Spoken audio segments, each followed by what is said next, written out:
Welcome to day 11 of the macOS and iOS security internals advent calendar. Today we will have a look at KAUTH, or the Kernel Authorization framework. That's a framework that was newly introduced around the time of OS 10 Tiger, so it's quite a long time ago, and the purpose of this framework was to basically provide a way for drivers, be it Apple internal or third-party drivers, to authorize basically certain actions that the kernel is doing.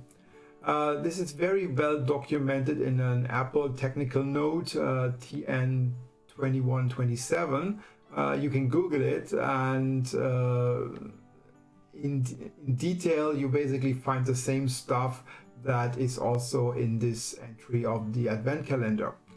In some cases you can actually authorize the actions that the kernel performs. In other cases this framework only allows you to log certain actions happening. Nowadays Apple discourages people to use this because they want to use stuff outside of the kernel. They want people to use the new system extensions, in this case endpoint security extension, but they themselves still use it in some drivers. So it's important to learn what this is and how it internally works. So it used to be for a long time the recommended interface for antivirus vendors. The reason was that Apple didn't want antivirus vendors to patch kernels and hook their own code and so on. So they provided this framework to allow antivirus the normal things that they usually do during operation, like authorize action or log certain actions. And for a long time, because of that, telling the Apple support that you want to write a driver, or your company wants to write a driver that needs the KAUTH service, that was usually the magic keyword for a long time to get a kernel code signing certificate. Nowadays Apple does not want anybody in the kernel, which is very unfortunate, because only the real juicy stuff can only be done inside the kernel. Otherwise you are locked down to like a very limited view of what's happening in the kernel, and that is never good enough for a real researcher or for real security research basically. So this KAUTH framework is part of the main kernel, part of the BSD part of the kernel, and so it's in the BSD directory of the kernel source code. And as you can see here, it's basically contained in a file called kernel_authorization.c, and that's really where all the juicy parts of the framework are located. So the core concept that KAUTH uses are basically four. We have scopes, we have actions, we have actors, and we have listeners. So scopes are basically areas of interest inside the kernel that you want to authorize or not. Actions are then single actions happening within a scope that can be authorized or logged depending on circumstances. Then we have the actors, that is basically who is performing or trying to perform the action. And then the listener is basically a callback function that whoever wants to use the KAUTH framework has to register. So these are things that can only be done from inside kernel code. So this is something you would normally do as part of a kernel extension. And as I said, nowadays it's harder or impossible to get a kernel code signing certificate from Apple.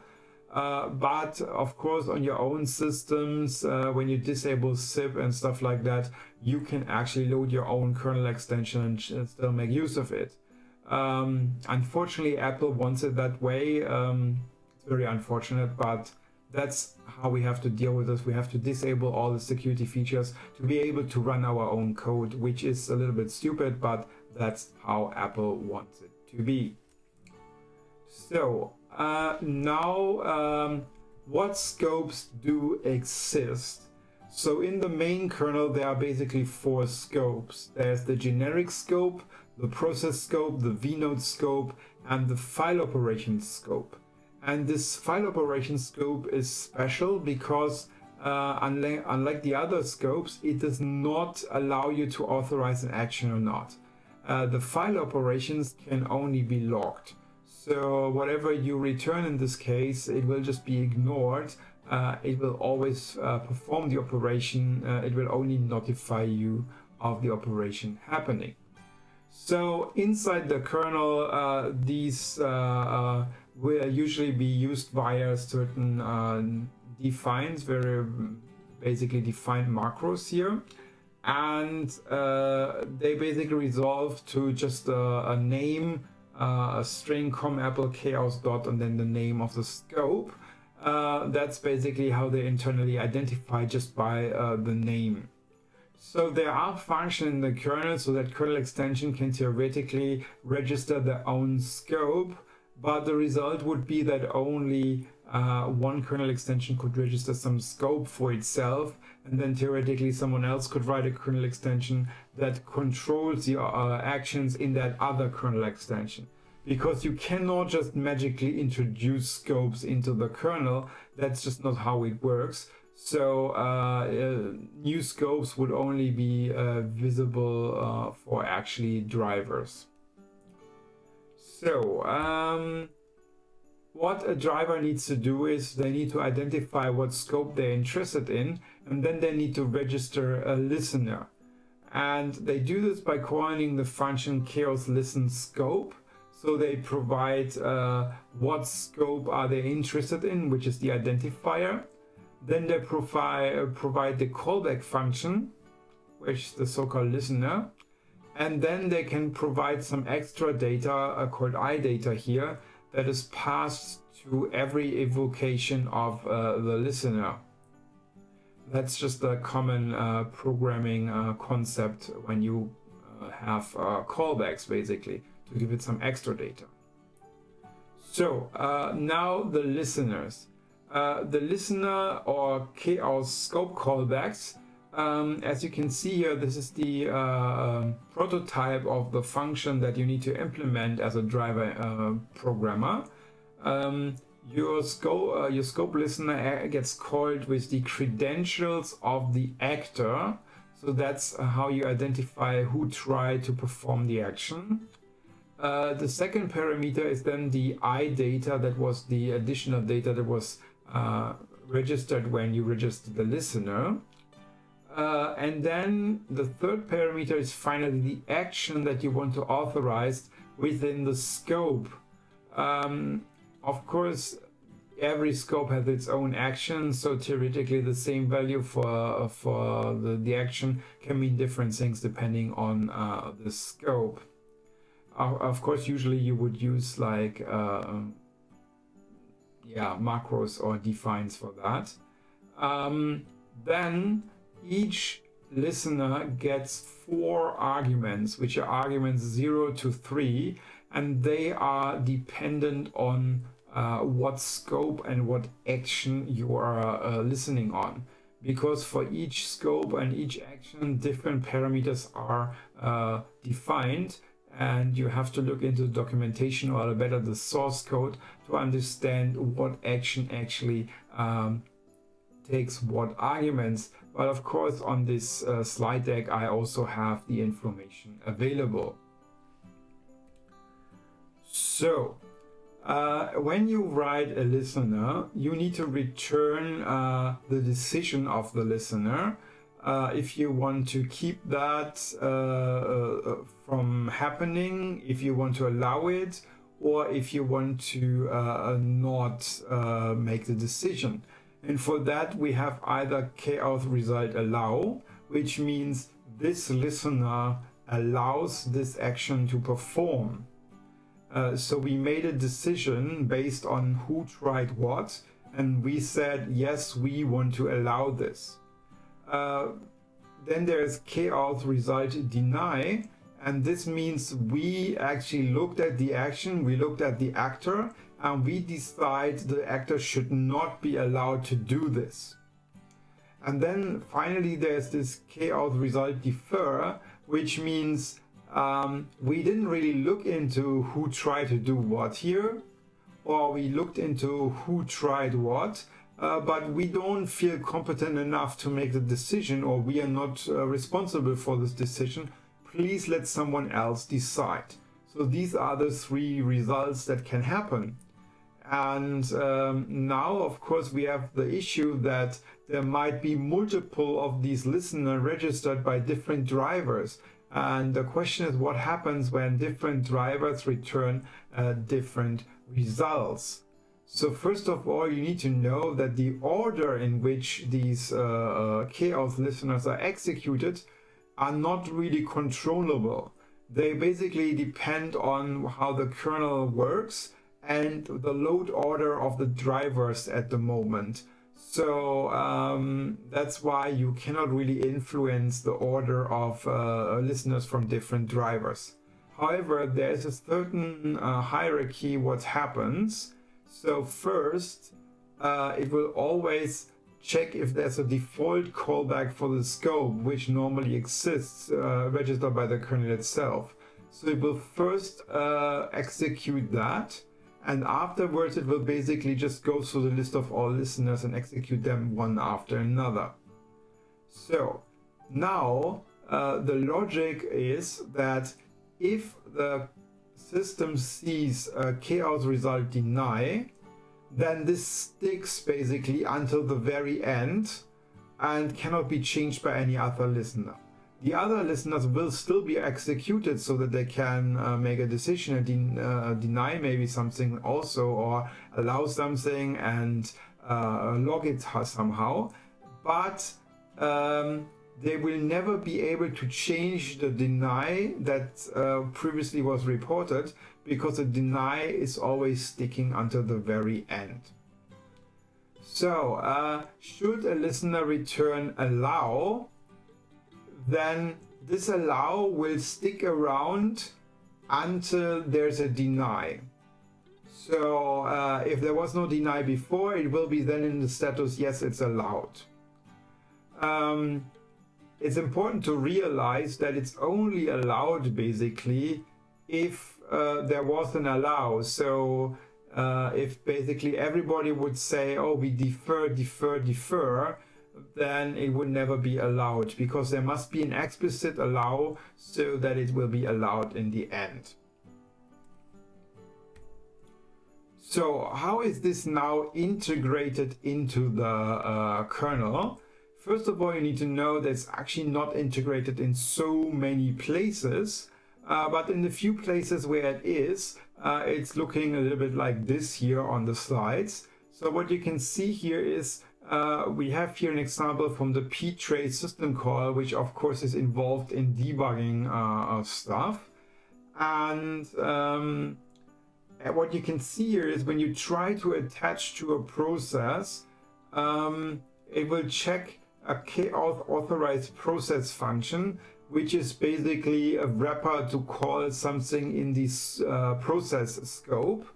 And we see here we get the credentials of the process that is trying to do it. We get the KAUTH process can trace here. We get the target, which is the debuggee. And we get the error code pointer so that the listener can return an error code. So this is basically the actor, this is the action, and these are the four arguments where only the first two are basically defined. And this will be seen later on. This is basically all that the listener can do.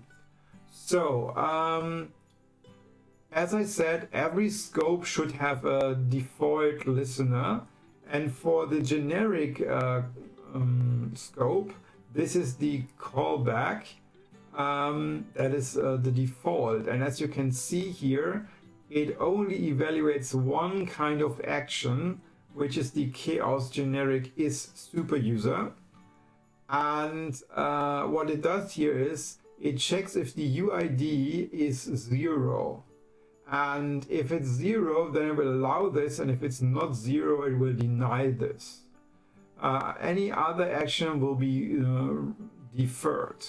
So what this here basically means is that any KAUTH listener that wants to answer the question if it is super user, they can only ever override this for someone who has already UID 0.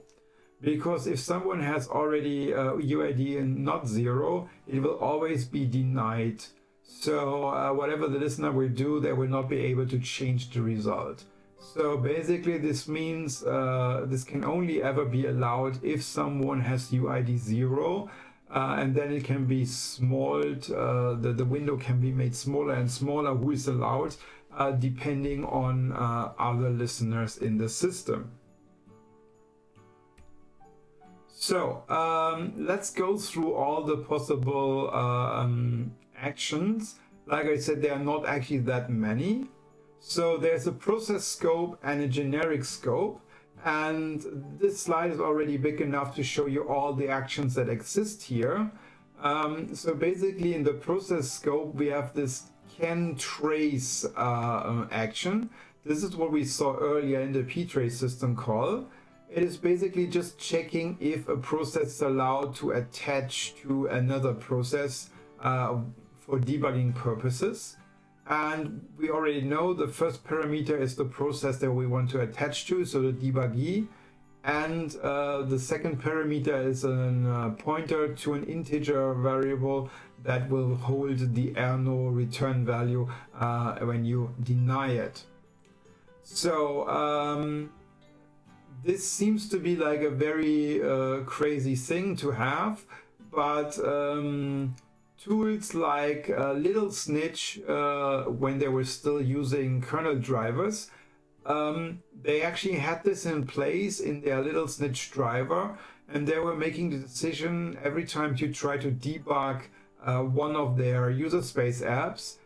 This would be detected by their driver, and via this framework they would actually deny debugging of their own userland code. So the can signal is basically not implemented in macOS and iOS. It kind of exists in the source code, but it's cannot really be triggered, and if it ever gets triggered, it would cause safety kernel panics. So that's something that exists on paper, but not really in reality. Yeah, and for the generic scope, there's basically just this is as user, and that's it. So the other scopes that exist are fileop and vnode. So fileop is a scope where I said it doesn't matter what you return, because you're only supposed to use this for logging. There's no way for you to actually influence the result. And so this here is from the header file, where it defines all the file operations.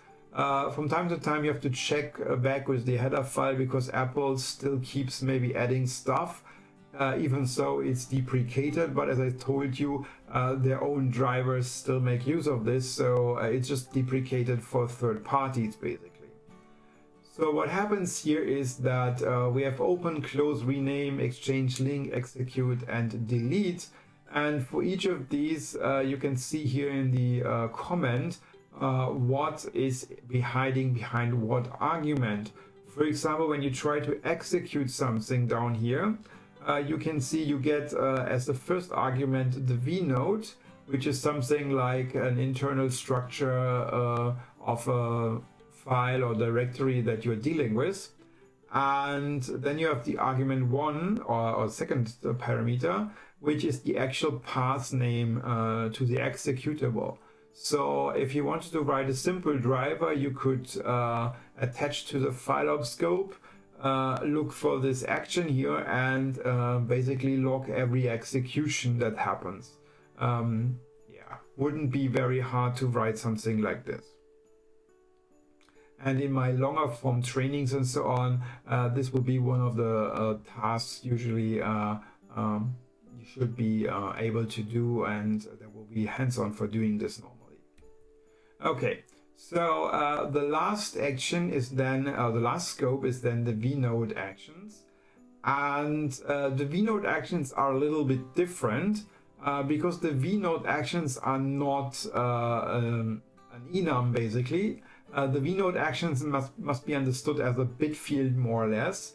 So for example, an execute is the bit 3 being set, and when an execute is set, other things can also be set at the same time.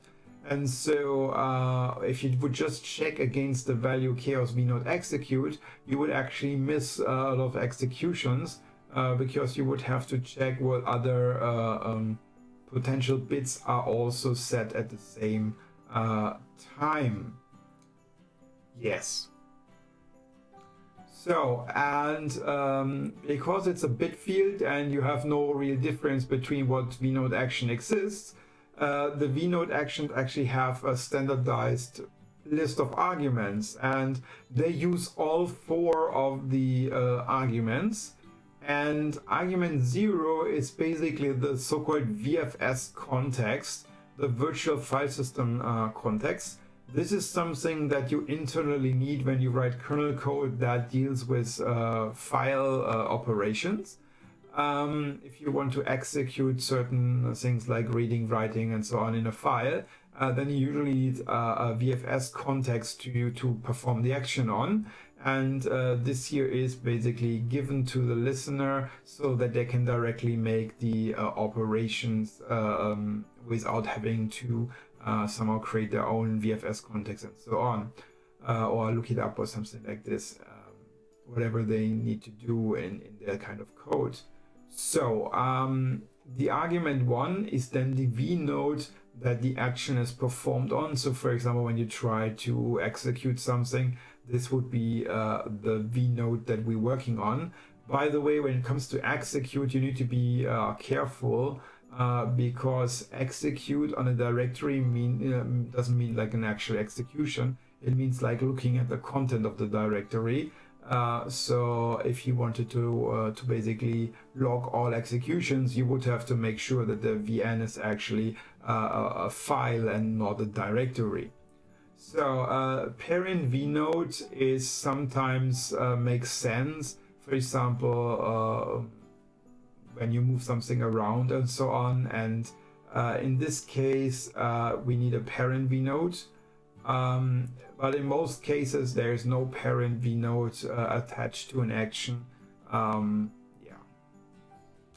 The fourth argument is then an integer pointer that points to an integer variable that we have to fill out as the driver with potential error code at the end after we have denied the action. Yes, and this is our walkthrough through the KAUTH framework. Short and easy, and I hope you learned something, and let's see you tomorrow again for our next surprise session.